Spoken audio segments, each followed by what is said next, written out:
I'm Captain Bob. I'm a tour guide here in New York City and on Pier 63 here, the wonderful pier that I tell the folks to look at real close, and it's, if they can remember or never been there, it's what the South Street Seaport looked like when it was in the old days. That's except for the palm trees and the rapis palms that decorate the entire pier.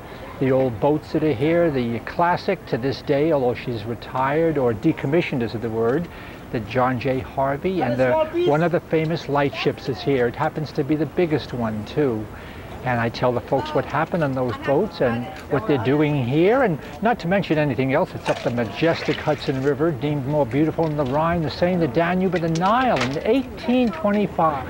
And I'm here to make everybody happy and feel that this part of the city, not to mention the Palisades, is one of the most pleasant parts of New York City that you'd ever want to visit.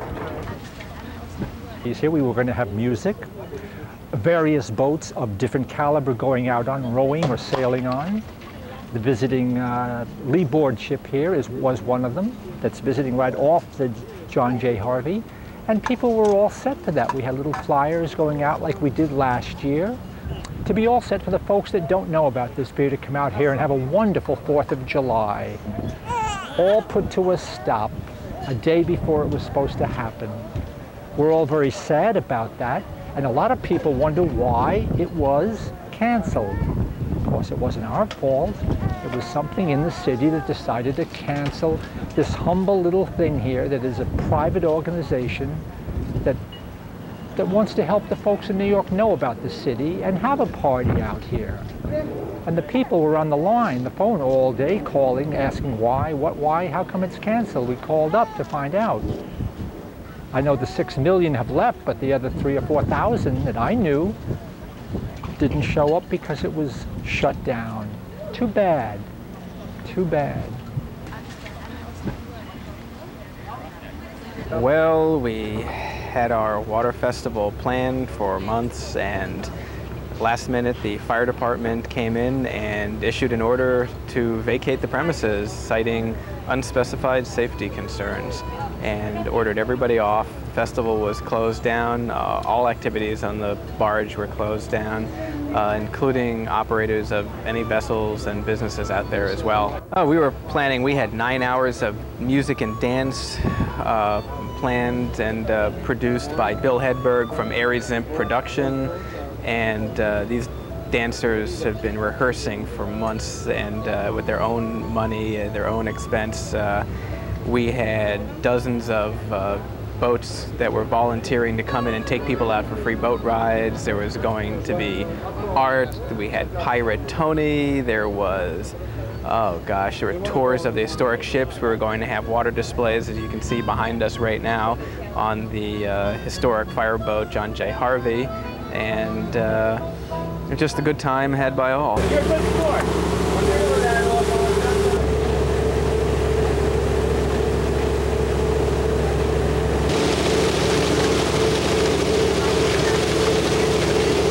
I was really looking forward to it. The publicity made it so inviting, and it's hard to understand why they couldn't make some accommodation, have somebody sign a paper or open another barrier. You know, there was certainly sounds like non-cooperation to a high degree. So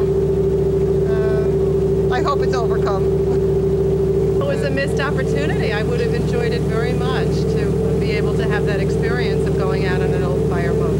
Well, I was asked by John to come down. I was involved with another fella in getting the John Harvey fired up for promotional reasons. Specifically, a friend and myself, we were going through engines, bringing everything back up to speed because it hadn't been running about 5 years. They demand a certain amount of respect because you are pushing some water pressure, and it's over 1,000 gallons a minute capabilities out of it, and if you don't have a clue, it can be bad. If you have half a clue, you can squirt some water. What we did today was a fraction of the potential of that boat. You know, we only ran one engine at lower than rated speed, and you know, we got these cute little streams out of it that were good for 100 foot here and there. that boat should be able to push water a good 500 feet. Interesting thing was last week when we started it up, we ran water out of it the first time, and John was certain that there was definitely going to be some feedback to the fire department involving the fact that things were happening without their graces. There was a few guys that were, I guess, expecting to be instrumental in having this boat operate, and here they got an outside contractor to do the same work without the hassles. So suddenly the boat's operational, and perhaps they got wind of it and put their thumb on it before they can get any kind of publicity out of it. Well, when we first heard the news from the fire department, we did a lot of work just to get the second egress in over there, but they weren't able to send anybody out and look at it, so they couldn't rescind the order. And I tell you, we love working on the facility, but I really feel bad for all the people who were going to come here and the community people who were disappointed, and it's hard to get down here and travel in this hot weather, and when you do want to get down to the waterfront, expect to get there and not be shut out. And that's kind of what our whole thing has been around here, is that people have been shut out from the waterfront for too long. We did a similar festival last year with no problem. We did community movies every Friday last summer. Fire department was here on the site, organized how we should have the width of the aisles for the chairs, looked around, never had a problem.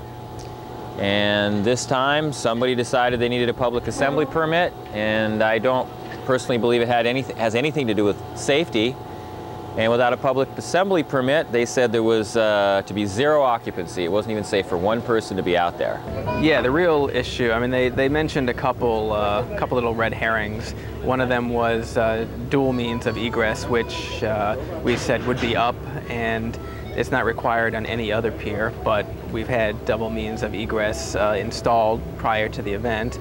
And the real issue, they said, was a lack of an assembly permit issued by the building department. Unfortunately, this is state property, and building department has no jurisdiction over state property. And we're doing this festival in cooperation and partnership with the city and the state, with the Hudson River Park Trust, which is the new joint city-state park agency. They're sponsoring it, they're a partner in it, they advertised it for us, they were fully aware of it. And the ironic thing is, last year at the exact same event, not only did the fire department not have a problem with us, but they actually brought in a fireboat and participated in the event with us. So you tell me. And they came and they said, okay, they're speaking to John Krebby. And John had to come back and say, I'm really sorry, but we all have to vacate the pier. And we were like, get out of here. I mean, we're perfectly safe. There's, exit and entrance. So yeah, we were really, really angry. And I know myself, I spent days organizing, calling, preparing time slots for the dancers, making sure everyone had an opportunity to show their dance and their pieces, and we sent out flyers, mailing. I mean, Bill mailed out about at least almost close to 400 mailings to invite them to this wonderful festival. The aspect of the dance concert was referred to as Arts on the Hudson. It was using the traditional idioms of modern and balletic dance. We had some traditional Japanese dance that was going to be performed, some African dance. I just can't tell you how hard it is to see these sorts of things happen. We were going to have dancers and bands play different types of music. There were free boat rides for everybody. Everyone was going to, have fun on the pier, watch the fireworks together, and really come together as a community. And it's been squashed. I feel that Pier 63 represents a sort of aesthetic, artistic, mechanical kind of independence and freedom. I don't feel like that's always supported. We tend to stand out because we have trees and plants and dancers, and it tends to reek of not profit. And I believe in the long run that we were attacked for that reason. Well, Bill had arranged, I think, something like 7 hours of music and dance to take place between 12 and 7. I'd choreographed a couple solos, and I was working with someone else on a group piece. I mean, we'll have other opportunities to perform these, but the sad thing is that so many people would have come to share this this day, you know. Pier 63 is an interesting blend of commercial and private approaches, non-profit and profit. The for-profit events sponsor the non-profit events. It's been very successful. It's very community-oriented. We cater to families during the week. There are no charges for any of the services here. And this is one of my favorite places to come, even not just for a festival, but day to day. I love to practice out here. It's a wonderful place, and like sanctioned from the craziness of the city. And I think that what was going to happen today was really something so beautiful, bringing all these different kinds of people together, and has nothing to do with this political thing that they're trying to punish somebody, but not this, you know. We are having people sign petitions. We also have some information. And here I have a handful of petitions. It says, "I'm very disappointed that all my Independence Day plans were ruined due to the closed pier. Please reopen it soon." It's a wonderful pier. I mean, there's beautiful people. It's a wonderful establishment.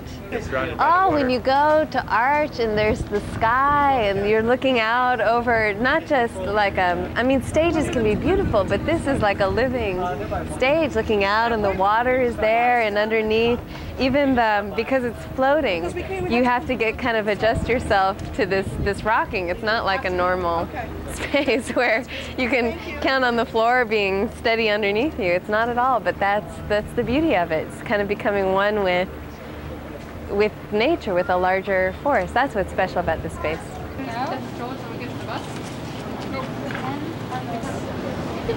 Sign your name at the bottom and No, I'm very disappointed because I live around here. I meant to bring my daughter here, and she was expecting to come out here. And then when we arrived, it was all of a sudden, you know, you can't go there, and something about an eviction, and I'm like, what do you mean? They're evicting the boat, we can't go there.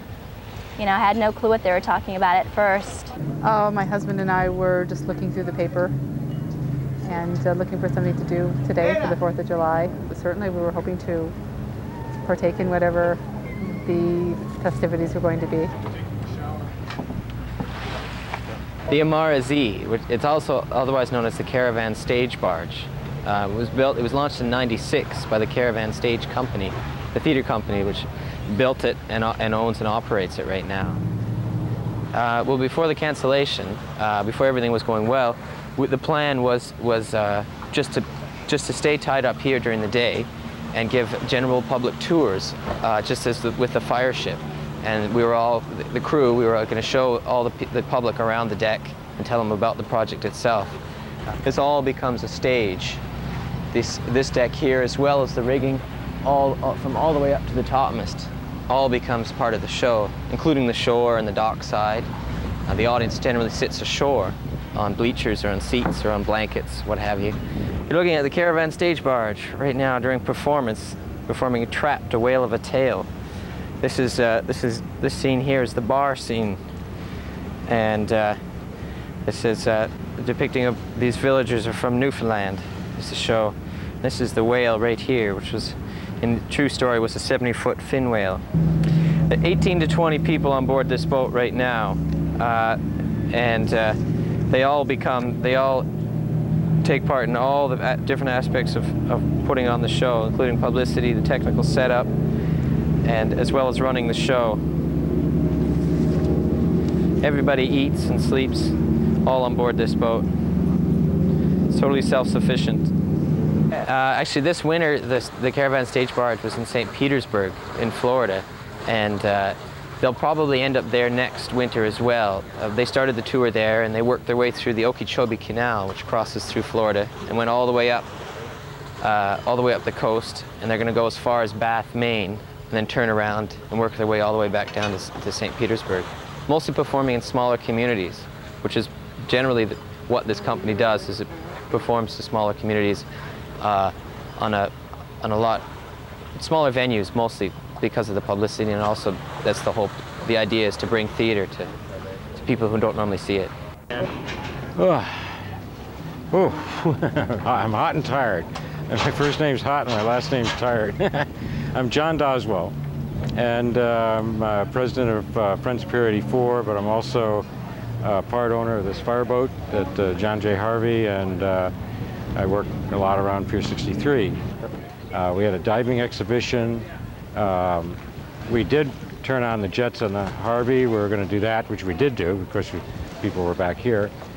And the Canadian, the caravan barge was going to do a little show. They were going to move their boat up. Oh, and kayak rides, outrigger rides.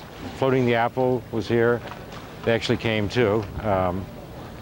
And just everything to get people on the water, get their feet wet, you know, all that kind of stuff. You know, the thing is, people in New Yorkers are discovering the waterfront, and there's now a Hudson River Park being built, the purpose of which to get, you know, revitalize the waterfront.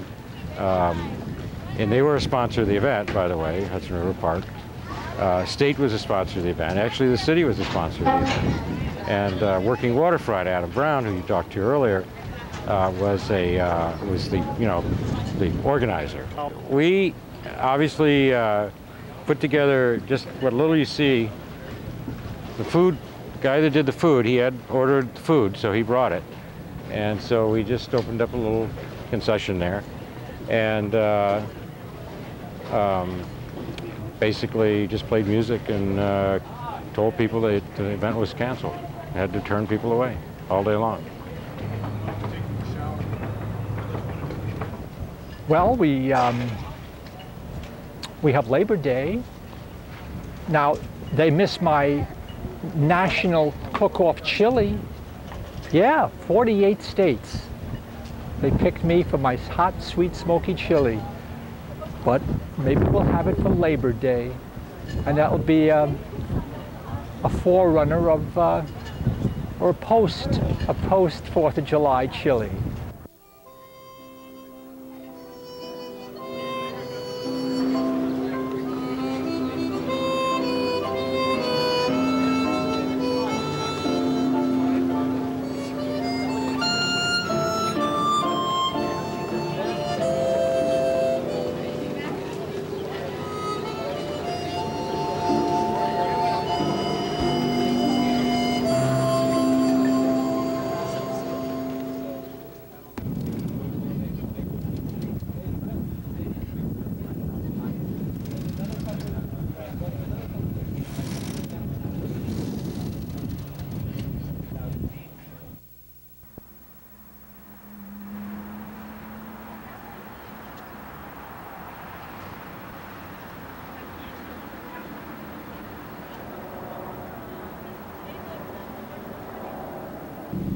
Friends Pier 84 was formed when there was a threat about 5 years ago to cut off the end of the pier and then put another aircraft carrier called the Guadalcanal at the end of the Intrepid, create the world's largest floating heliport. And so we organized to stop that, try to save Pier 84. It was residents from the block associations, and we got together and formed Friends Pier 84. It was just an informal group. We started getting members, and we organized, we did a rally and wrote letters and so on and so forth, and we eventually defeated that plan. We had the help of all the elected officials, community board, and quite a few others. Pier 84, which was closed due to an actual condition, pile damage, and we can understand that. Engineers looked at it, piles, and I saw it myself, piles were underneath, had rotted away, weren't touching the cement on top. Cement was sagging. The limited access exists. It's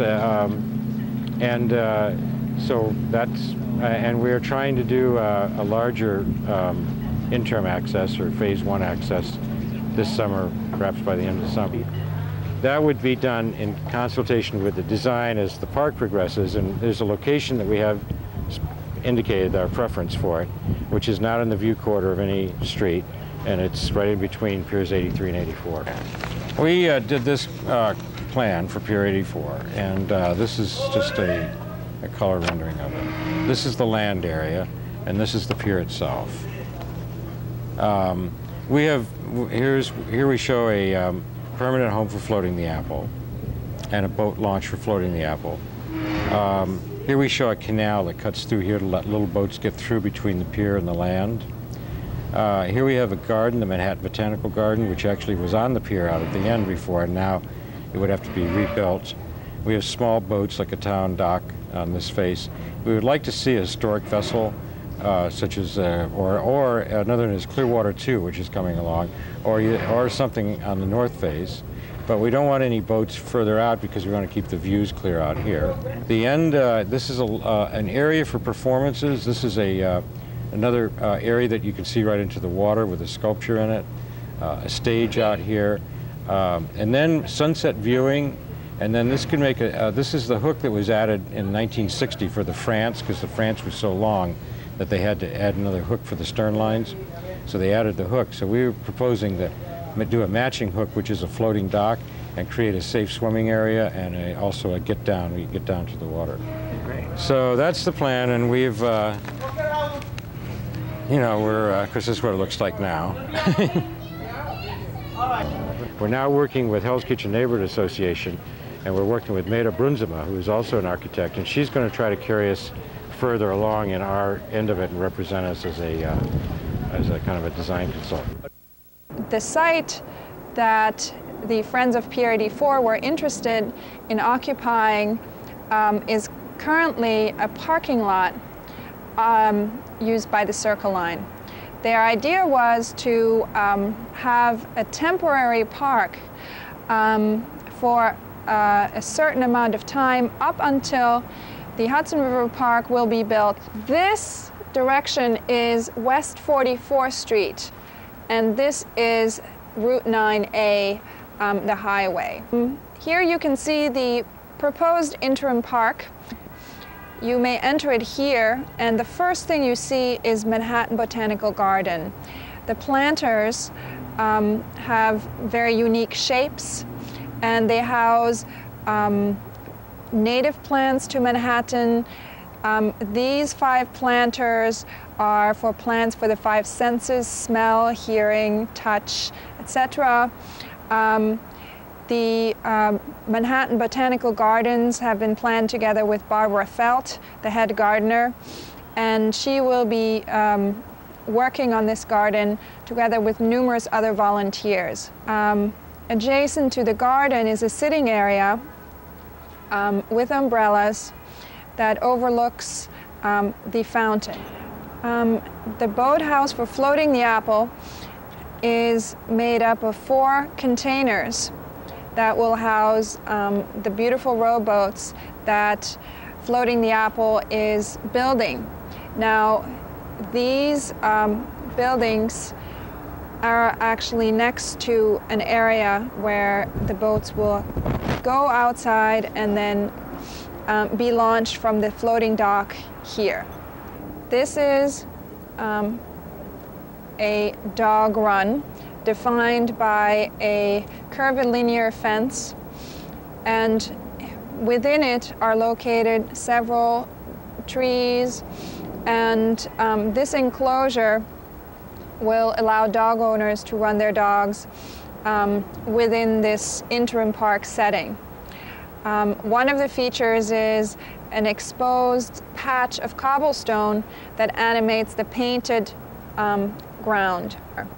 As you would walk through the interim park,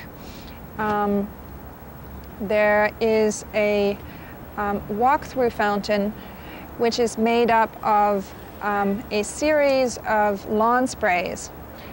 The lawn sprays are set into the ground, into a trough, covered by a grating, which allows people to actually move through, rollerblade through, or run through the fountain, which will animate and oscillate the water. As a central element of this interim park design is a tensile shade structure. The idea of the shade structure is to actually provide shade for people in the heat of the summer, and also to mark a public space for events, for community, and to make this interim park visible to boats on the Hudson River. And you will be able to see this element from far away. It will be a 3-dimensional structure made out of polyester web belting which is similar to seat belting in a car, and it will have transparent, translucent patches of tenting spanning in between, creating a beautiful light on the ground and on the people that are underneath it. Okay. The fast food stand that is adjacent to the Circle Line, that exists next to the site right now, is actually made more acceptable and more beautiful by a grouping of trees that will be put in front of it. And the main passageway, the main walkway along the water will lead past a beach box, which is filled with sand, which allows people to actually watch the sunset. And as you continue next to the beach box, there will be another beach box here. This is a canal that is bridged by 2 bridges, and the advantage and beauty of this canal is that small canoes can actually go in it and around to the area to the north without having to go around the entire pier.